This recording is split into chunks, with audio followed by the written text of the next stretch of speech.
Hello. അപ്പോൾ ഇന്നത്തെ video വന്നിട്ട് ഒരു കുഞ്ഞു വ്ളോഗാണ്. ഈവനിങ് വ്ളോഗ് തന്നെയാണ്. നമ്മുടെ നോമ്പ് തുറക്കാനുള്ള കുറച്ച് വിഭവങ്ങൾ ഉണ്ടാക്കണത്. അപ്പോൾ ഞാൻ ഇന്ന് ബർഗറും അതുപോലെ പാസ്തയാണ് ഉണ്ടാക്കണത്. അപ്പോൾ അതിൻ്റെ റെസിപ്പിയൊന്നും ഞാൻ കാണിക്കണില്ല. ഇത് തന്നെ ബർഗറിന് വേണ്ടിയിട്ടുള്ള കുറച്ച് വെജിറ്റബിൾസൊക്കെ നമ്മൾ കട്ട് ചെയ്തിട്ടുണ്ട്. കുക്കുമ്പർ, തക്കാളി, സവാള, ക്യാപ്സിക്കം. അത് നിങ്ങൾ ഓരോരുത്തരുടെ ഇഷ്ടത്തിനനുസരിച്ചാണ് ഓരോ വെജിറ്റബിൾസ് നമ്മൾ വെക്കണത്. പിന്നെ നമുക്ക് പാസ്തയ്ക്ക് വേണ്ടിയിട്ടുള്ള സവാളയും തക്കാളിയും ക്യാപ്സിക്കവും കുഞ്ഞിതായിട്ട് ഇങ്ങനെ കട്ട് ചെയ്തെടുക്കുന്നുണ്ട്. അപ്പോൾ ഇതിൻ്റെ റെസിപ്പി ഞാൻ ഇതിന് മുന്നേ ഞാൻ വീഡിയോ ഇട്ടിട്ടുണ്ട്. അപ്പോൾ അത് ഉണ്ടാക്കണമെന്നുള്ളവർക്ക് ആ വീഡിയോ കാണാം. അപ്പോൾ വേഗം ഇത് ഉണ്ടാക്കിയെടുക്കണം. അപ്പോൾ കട്ട് ചെയ്തത് നമുക്കിവിടെ നീക്കി വെച്ചിട്ട് നമുക്കിനി അടുത്ത ജ്യൂസ് അടിക്കാൻ നോക്കാം. അപ്പോൾ ജ്യൂസ് അടിക്കുന്നത് മുസമ്പിയാണ്. ആ മുസമ്പിയുടെ തോലൊക്കെ കളഞ്ഞിട്ട് നമ്മൾ മിക്സിയിലേക്ക് ഇട്ട് കൊടുത്തിട്ട് അപ്പോൾ കുറച്ച് നേരം വെച്ച് നമുക്ക് ആ സമയമാകുമ്പോൾ തണുത്ത് കിട്ടും, വേഗം അടിച്ചെടുക്കും. അങ്ങനെ ആ ജ്യൂസ് അടിക്കലൊക്കെ കഴിഞ്ഞ് പിന്നെ നമ്മൾ അടുത്തതായിട്ട് ചെയ്യാൻ പാസ്ത വേവിക്കാനായിട്ട് പാസ്ത കഴുകിയെടുത്ത് കുറച്ച് ഉപ്പൊക്കെ ഇട്ടിട്ട് വേവിക്കാൻ വെക്കണം.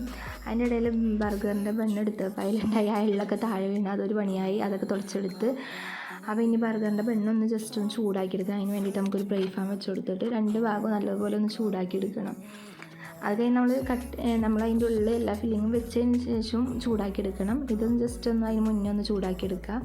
അതിൻ്റെ ഇടയിൽ നമ്മളുടെ പാസ്ത ഒന്ന് ഇടയ്ക്കിടയ്ക്ക് ഇങ്ങനെ ഇളക്കി കൊടുക്കണം. എൻ്റെ പാത്രത്തിന് അധികം കട്ടിയില്ലാത്തതുകൊണ്ട് അടിയിൽ ഒട്ടി പിടിച്ച് നിൽക്കുന്നുണ്ട്. അപ്പോൾ അത് ഇടയ്ക്കിടയ്ക്ക് ഇങ്ങനെ ഇളക്കി കൊടുത്തുകൊണ്ടിരിക്കണം. അപ്പോൾ ആ പാസ്തയൊക്കെ നല്ലോണം വെന്ത് വന്നിട്ടുണ്ട്. ഇനി അത് അടുത്തൊരു പാത്രത്തിലേക്ക് മാറ്റി കൊടുക്കണം. അപ്പോൾ ഇനി അടുത്തതായിട്ട് നമ്മൾ ചെയ്യുന്നത് ബർഗറിൻ്റെ നടുക്ക് ജസ്റ്റ് ആ ബണ്ണ് ഒന്ന് അടുക്കൊന്ന് കട്ട് ചെയ്യുക. എന്നിട്ട് നിങ്ങളുടെ കയ്യിൽ ഏത് സോസാണെന്ന് വെച്ചാൽ അതൊക്കെ യൂസ് ചെയ്യുക. ഞാനിപ്പോൾ ടൊമാറ്റോ സോസും ആണ് വെച്ച് കൊടുത്തിരുന്നത്. പിന്നെ നിങ്ങളുടെ ഇഷ്ടത്തിനുള്ള വെജിറ്റബിൾസൊക്കെ എങ്ങനെയൊക്കെയാണ് വെക്കേണ്ടതെന്ന് വെച്ചാൽ അതുപോലെയൊക്കെ വെക്കുക. ഇതിൻ്റെ ഉള്ളിൽ പിന്നെ ചീസൊക്കെ വെച്ച് കൊടുക്കും. ചീസ് ഇപ്പോൾ എൻ്റെ കയ്യിൽ ഇല്ലാത്തതുകൊണ്ട് ഞാൻ വെച്ചില്ല. അതുപോലെ മുട്ടയൊക്കെ വറുത്ത് അതൊക്കെ വെച്ച് കൊടുക്കലുണ്ട്. അങ്ങനെയൊക്കെ ആകുമ്പോൾ പിള്ളേർ കഴിക്കും. അങ്ങനെ പോവുള്ളൂ, അല്ലാണ്ട് കൊടുത്തതിന് കഴിഞ്ഞില്ല.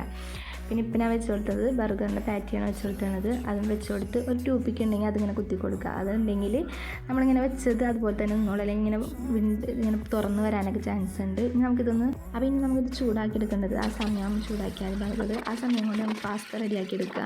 ഇനിയിപ്പോൾ എന്തായാലും കുറച്ച് നേരം കൂടി ഉള്ളൂ. അപ്പോൾ അതിന് മുന്നേ നമുക്ക് കുറച്ച് പാത്രങ്ങളുണ്ട്, അതൊക്കെ ഒന്ന് കഴുകിയെടുത്ത് ആ സമയം ഒരുപാട് പാത്രങ്ങളാവില്ല. ഇനി നമുക്കിത് രണ്ട് വശം അങ്ങോട്ട് ഇട്ടൊന്ന് ചൂടാക്കി എടുക്കുക. അപ്പോൾ അൽഹംദുലില്ലാ ബാങ്ക് കൊടുക്കാനായി. അപ്പോൾ ആ ബാങ്ക് കൊടുത്ത് നമ്മൾ നോമ്പ് തുറക്കുകയാണ്. ഇനിയിപ്പോൾ ഞാൻ നിസ്കാരമൊക്കെ കഴിഞ്ഞിട്ട് വീട്ടിലേക്ക് പോകും. അങ്ങനെ ഞാൻ വീട്ടിലെത്തിയപ്പോൾ ഇവിടെ വന്നപ്പോൾ ഉമ്മച്ചി ഭട്ടൂര ഉണ്ടാക്കിയാണ്. ഇതാണ് ഇവിടുത്തെ ഭട്ടൂര. പിന്നെ മീൻ വറുത്തതുണ്ട്, കഷ്ണമീനാണ്. പിന്നെ അത് മുളകിട്ട് കറി വെച്ചിട്ടുണ്ട്. പിന്നെ ഉമ്മച്ചി ഇവിടെ കട്ട്ലേറ്റ് ഉണ്ടാക്കി. അപ്പോൾ ഞാനതും കഴിച്ചു. അപ്പോൾ നിങ്ങൾക്ക് വീഡിയോ ഇഷ്ടമായി നിങ്ങൾ എന്തായാലും ലൈക്ക്